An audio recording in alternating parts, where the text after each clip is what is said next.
Hi, welcome back this week to The Naked Doctor. I'm Dr. Tammy. And I'm Chrissy. We have a great show for you today. We do. We're talking about weight loss. Weight loss. Nobody ever talks about weight loss. Nobody, especially in the medical field. No, never. Yeah. Yeah, we were just talking a minute ago about we could just make this a whole conversation because we're just welcome talking to our girl talk. conversation, because we can talk about weight loss forever. It's significant, especially when we talk about the naked truth behind health, wellness, and lifestyle, because health is everything. And we have come to think of weight gain as a character flaw. And we've come to think of it, which is self-sabotaging, and it just keeps rolling and rolling and rolling. And we've also come to think of it as inevitable, like an inevitable character flaw. How do you escape from that? Yeah. And of course, being the hormone queen, we have to talk about hormones just a little bit. But, you know, in my world, I always say that weight loss is a side effect of health because you can't be metabolically healthy and hang on to that weight. That's right. So, you know, every strategy that we have, and it's different for everybody, but every strategy that we have cannot be a one-size-fits-all. No, but everyone does have an opinion on it. If you let everyone know that you're on a weight loss program, trust me, you will hear a lot about weight loss programs. And everyone seems to be an expert, and yet no one's happy with their weight. So how do you justify that? It's kind of like parenting. No, it is. Everybody seems to be an expert. Yes. And we all have Does everyone has perfect kids? I don't think so. I don't think so. But some of us can come to it with a little bit of experience. I myself have a little bit of experience about weight loss. I've lost 155 pounds up to this point. Which say that again. I have lost 155. I've lost a person. I think that's about like what a Justin Bieber would weigh, right? So I've lost one of the Backstreet Boys. I've lost a small person, and I've had a lot of experience. It wasn't an overnight fad diet, immediate fix, and it did involve surgery, and I can talk about how I came to that decision. It was a big decision that I didn't take lightly, and at what point I had to take the reins and do the rest myself, which has actually been very empowering. It's been a wonderful experience for me. One of the biggest things that I have, and I don't know if you've experienced this, but I've seen in patients is the shame that comes from things, but especially with bariatric surgery or surgery for weight loss, because again, it comes up with the character flaw, like why don't you just eat less and exercise more? When your hormones are imbalanced or you have a genetic component, that just doesn't work. Or all of those things. Or if all of those things happen to be working against you in the moment. And it is not a cheat. It is not an easy way out. Oh gosh, if your hip was being problematic or you had another organ that needed to be worked with or replaced, you really wouldn't have, my kidney is being problematic, understanding, but if your stomach is no longer giving you the proper signals, if that organ is no longer working, it cannot seem to be full, is constantly hungry, and it's contributing to other health problems, then why not work on that organ too? That's the way that I came to it. And being able to eat less didn't solve my problem completely. It really became what they say it is when you start the program. It's a tool, and you've got to learn how to use the tool effectively, period. And I figured that out, so that was great. And surgery of any kind is not an easy way out. I mean, if you want to say, oh, you cheated or that was an easy way out, what I've seen in bariatric surgery patients is it is horrendous.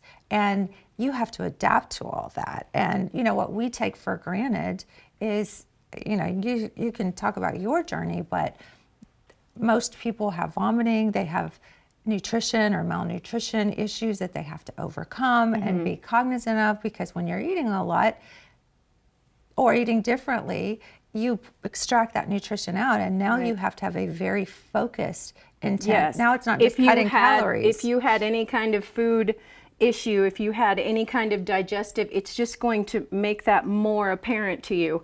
All of the weight that you've put on to help numb yourself, and all of the food that you've eaten that you kind of lost the signals for whether this is good for me or not, now you have to address it. In the surgery situation, you can no longer ignore those things. And should you choose to ignore them, you'll put the weight back on. It's that simple.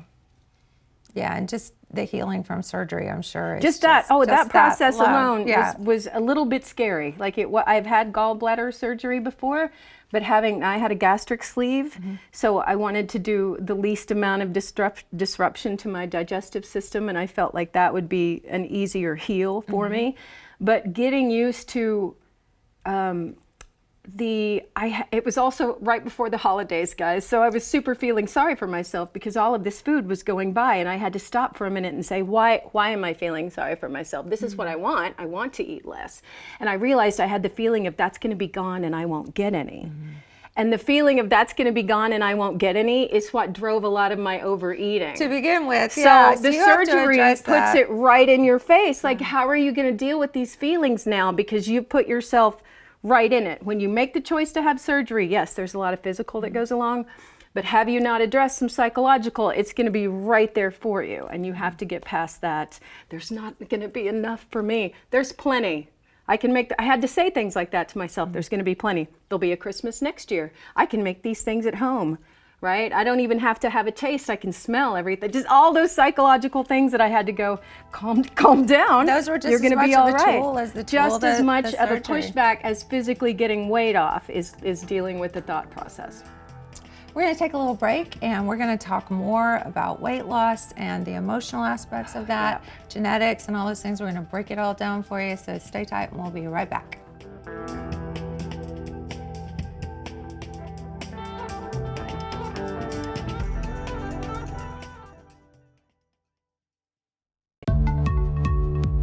The world of hyperbaric medicine is absolutely amazing. It's been around for more than 60 years, but what it does is hyper means more than, and baric is pressure. So it creates a pressure environment where oxygen can actually get into the cells. I think it should be used in every aspect of healing strokes, Parkinson's, I mean, so many uses, as well as injuries, because what you need when you injure yourself is to increase blood flow to that area. I had a good friend with a burn on his hand after 3 dives. It was a 3rd-degree burn. Now, after a couple weeks, you can't, and this was only 3 dives, you can't even see where the blister was. I've seen neurological injuries, brachial plexus injuries, with no movement and complete atrophy of the muscles, getting movement back within 3 days.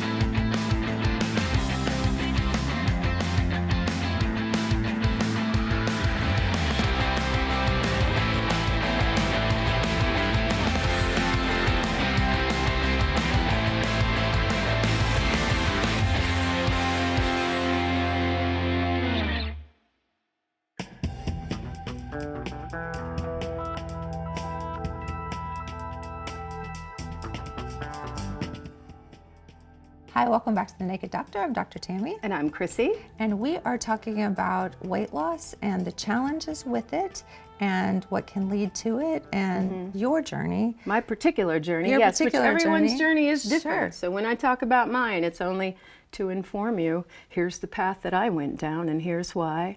And we were discussing genetic components. You feel like there's Huge. Definitely... Huge. It's not an excuse, like you can eat anything you want to and eat calorie poor foods, because it's just genetic and everybody in my family was overweight. There's nothing I can do about it. But there are very specific genetic markers and things that we could talk a little bit about today too. But yeah, so when you look at your family history and what you dealt with, and then just the emotional, because a lot of times I've seen in families where one person loses weight, and because we view it sometimes as a weakness or character flaw, it brings up that own internal, like, well, if they're doing it, why can't I do it?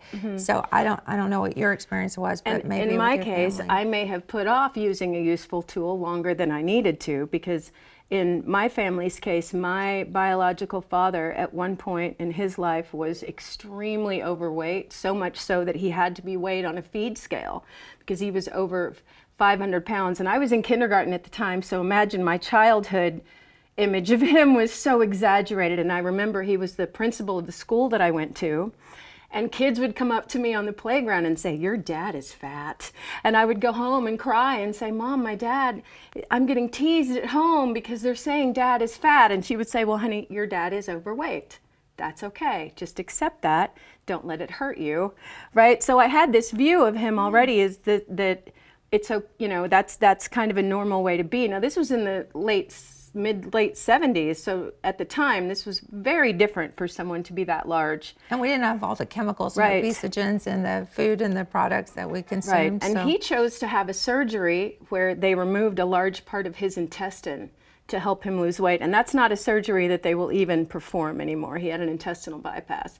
And he went through a lot of pain, but he lost a lot of weight. So as I became older and estranged from him, that was one of the blocks to me was, A, never gonna get big like that. Mm-hmm. B, I will never have surgery to fix it because that's what a weak person would do. And sure enough, what did I do? I weighed over 300 pounds, and at that point, I had made jokes. I'm a joker. I had said before, if I ever get over 300 pounds, I'm going to put a shotgun in my mouth. That's a horrible thing to say. And then I found myself there and realizing, do I want to make changes and continue to live? Like, I've been joking about this for a while, or do I want to let this go? And holding off surgery as an option because I had I had a preconceived notion about it. And sure enough, that's the way the universe works sometimes, is you wind up going down that exact road. You have that exact experience and you have to make some of those choices. So I realized after my mother had suffered a heart attack, after an uncle had suffered a heart attack, and after my toddler Tabitha at the time said, Mom, don't worry, I'll take care of you when you have a heart attack. Oh, and wow. I said, oh, this is not the way, goosebumps. sorry, I'm touching Yeah, my that's- microphone again, but this is not the way that life has to go, honey. It's not, that's not a normal, healthy thing that we all get to a point where we eventually have a heart attack. Mom is not going to do that. And the option came up, and this was the first time that I really said, okay, I'm going to put my preconceived notions aside. I'm going to view this for the tool that it really is, and I'm going to apply everything that I have learned from a lifetime of attempted weight loss. All the fad diets that I'd been on, all the times that I had been on prepackaged food experiences, all of those. How can I take the good things, not shaming myself to say, oh, I have to have surgery because I have failed at everything else. It was proposed to me that way a few times in the doctor's office. You realize if you don't get your weight under control, it's going to be surgery or nothing. Like, that also felt like a failure. And when I said, how can I use this, the way that they describe it, as a tool to get to the next step, how can I do that? And then realizing it's not going to just automatically fix everything, that there's going to be, they warn you about this, there's going to be some emotional things to deal with. You're going to have to change some habits. And this will no longer be, I don't feel like it on Tuesday, so I'm going to have a cheat day. When your stomach is smaller, you don't have the choice. And even with that, I said, you know what, I feel brave. I feel like this is something I can do. I feel like I can. And sure enough, one day at a time, one different choice at a time, one taking the stairs instead of not taking the stairs at a time, and the tool really began to work for me. 75 pounds was really kind of recovering from surgery and being limited to protein shakes and just really being limited. And I was very active at the time. I was in a band, so I was getting to dance all night, a few nights a week. That's a weird, being in a bar and trying to find ways to hydrate yourself and good things to eat, that's challenging. So I just continued to not give up on myself. I just continued to make the choice to continue to apply another tool. And when the time came, when the doctor said, it's time for you to begin to introduce normal foods back into your life, guess what happened to my weight loss at that point? It stopped. Normal foods, suddenly, me having breakfast, lunch, dinner, and putting a little fruit and a little carb and a little protein, suddenly halted everything, regardless of what I was doing. So I had to examine, what am I eating? When am I eating it? What is fasting? Let's work with that now that my stomach's smaller. And I found some really great tools that helped me get past those plateaus. But it became, I've got to listen to my body. I can't ignore these little signs that I used to get because now they're powerful. Acid reflux with a small stomach. Oh, that is a painful, painful experience. I had to go off of the hardcore antacids because I didn't feel that it was healthy to take one of those every day. So, but getting past those things, utilizing all those tools that you talk about, exercise, thinking positively for yourself, meal prepping, being ready for those times when you're going to be in a place where nothing is available for you. All of those came into play. And when I was given the moment to make the choice, I just continued to make the choice that I felt was best in the moment. And even my other doctor has said, you are one of those cases where it's more success than what we expected. And I love being that. I love being that example and showing that it can be done. And it's fun to experience. Yeah. I remember one time, when we come back, we'll talk about this, but I remember not too distant past that I asked you, how do you feel? And you said that it took a while to catch up in the mirror to that. Yes. And I know both you and I have children that have become children of our society and the chemicals in the food and the food supply. And before you know it, as they go through puberty and the hormones change, they're 20 pounds overweight, or my son was 40 pounds overweight. It can happen quicker than they realize. Yeah, that. Sitting with the video games, and they have the genetics. I know on my son's dad's side, they tend to be heavier as well.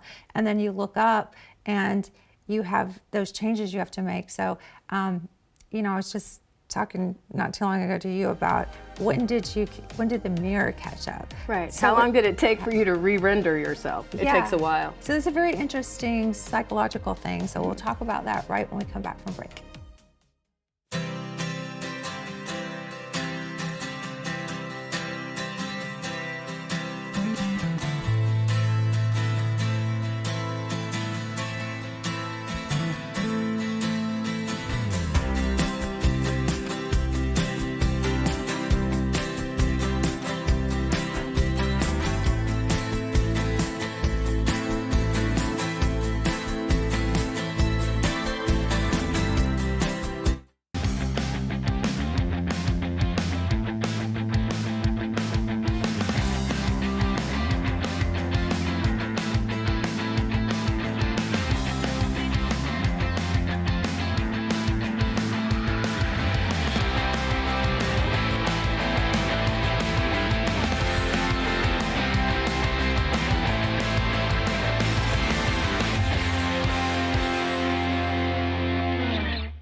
Hi, welcome back. We have a great show today. We are talking about weight loss, and you're being very vulnerable and talking about a lot of things that were probably uncomfortable, and some things you don't hear about when you talk to someone that's lost weight. How did you do it? That's what people want to hear, and they want that to be quick. Like, I took a pill, and that's not what happened. They don't want to hear the long story, but they are interested, and that's always wonderful. Sometimes at the end of the conversation, I find that they're actually giving me diet advice, which I think is interesting, because which says that everyone feels like they've received so much information that they always have something to impart to someone, even if they're not exercising that themselves.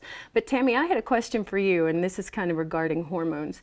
I noticed during the emotional part of the journey, which is a part that doesn't always get addressed, you're not just losing consistent weight the whole time. The weight kind of comes off in chunks, like you'll see yourself lose 3 or 4 pounds and then hold for a while, and then maybe 8 and hold for a while.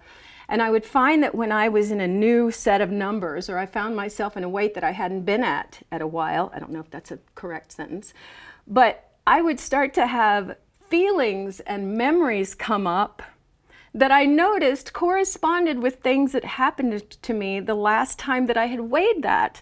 So let's say the last time that I weighed, I'm just making this up, 210 pounds, I had gone through a difficult breakup where I'd felt really bad about myself, and I found myself at that 210 pounds going through some of those same feelings. And I thought, what if our weight, when our fat is being put on, if it's carrying that same hormone profile of ill health or not feeling well or whatever. And part of the fact that we can't deal with it is that we kind of pack it down in our layers of fat. And as we begin to burn through those layers, we have to deal with those hormone profiles. What do you think about that? Because I feel like I felt that happen to me more than once. Oh, for sure. We talked about that a lot of times, like before you took the surgery route. And I always say I never want to be the weight loss doctor, because that implies, when we hear the word weight loss, that it is a quick fix, because we've heard magic pill, we've heard magic fairy pixie dust, we've heard, just all the things like you just starve yourself for a week. And then there is a thing in the bodybuilder world where they do dehydrate themselves, because that's really what you lose when you try to go for those fad, quick you're just dehydrating yourself and you're just pulling the water out, which is the least healthy thing that you can do for sustainable weight loss. And so I've always taken the approach with hormones because I had all these hormone issues throughout my whole life and did this sort of yo-yo gain and loss, and I'm almost 6 feet tall. So it's less, you can't see it as much on me. I always say people are not overweight, they're under tall. but just those fluctuations in hormones. So we as women, especially with all the estrogens and the xenoestrogens and things and the pesticides that we're being exposed to now that we were never exposed to before. I mean, you look back at like JFK stuff, they're all skinny wearing the pencil legs, They all have on nice hats and they're slim in their suits. Everybody was. Nuts. And we didn't have all these chemicals and McDonald's the way it is. And so we're talking hormones from the environment, but women especially, we have 3 main hormones that really challenge us. If you've ever tried to lose weight alongside a man, men have 1 hormone. I mean, lots of hormones. We've got cortisol and, we have adrenal hormones and thyroid hormones. But men deal mostly because of their muscle mass with testosterone. And testosterone, by its very physical nature, burns the fat molecule. They have a fat burning machine. And so women, we have estrogen that drives the first part of our cycle. We have progesterone that drives the second part of our cycle.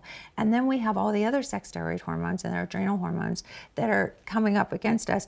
And we have testosterone. Yes. Unfortunately, testosterone in us puts weight on. So it just sucks when you're trying to lose weight alongside a man. Don't do it, because you'll just get so frustrated. You'll just get angry because it doesn't seem fair. It doesn't seem fair. So estrogen, everybody gets freaked out about estrogen. It's a very vital hormone and it's very protective. And even after menopause, I do a lot of menopausal hormone therapy. If it's done right and in balance and stayed in check between the lines, it's very protective in many ways. But estrogen is, when guys say to us, "Are you PMSing?" Oh, especially if you are, that is the worst time for them to possibly say it. Guys watching this, don't say that.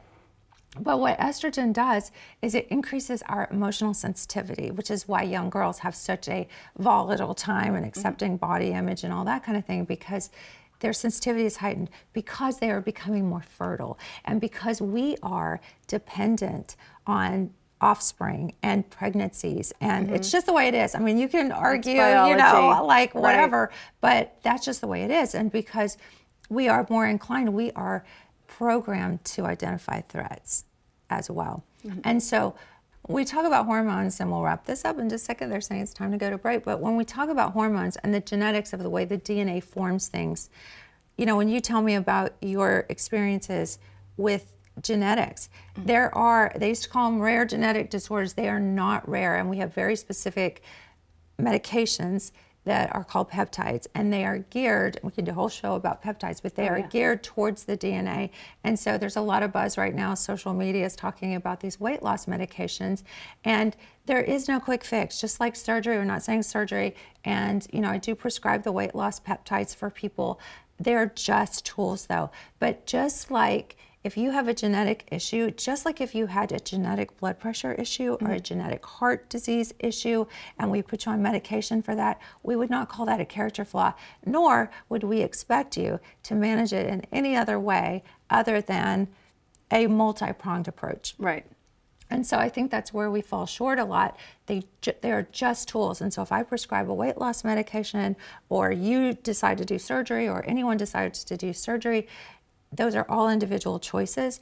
But I will tell you that what I've seen in my practice, and we're going on almost 24, 25 years now that I've been in medicine and worked with people with hormones, because I had to get outside the box and learn this. Big Pharma, for the most part, does not have those solutions for you. And I think that falling into that, looking for a savior, looking for some that next thing, magic pill is just a very false thing. So I think part of the decision to that commitment is, the decisions aren't that hard. Like my son, he's like, we eat salads most of the time and protein, and he just likes to eat. He's a teenager with testosterone, right? He just likes to eat. And so we really haven't changed that much, other than we're just eating different, more calorie dense. And so all those do add up, but just making, the commitment that we're going to do things a little bit different, baby steps, micro commitments, like you said, really makes a difference. It really does. Okay, well, we're about to wrap up today. We're going to take a little break and we'll be right back. And we're just going to talk a little bit briefly about what those little micro commitments might look like and how you can get started today to get in that mindset.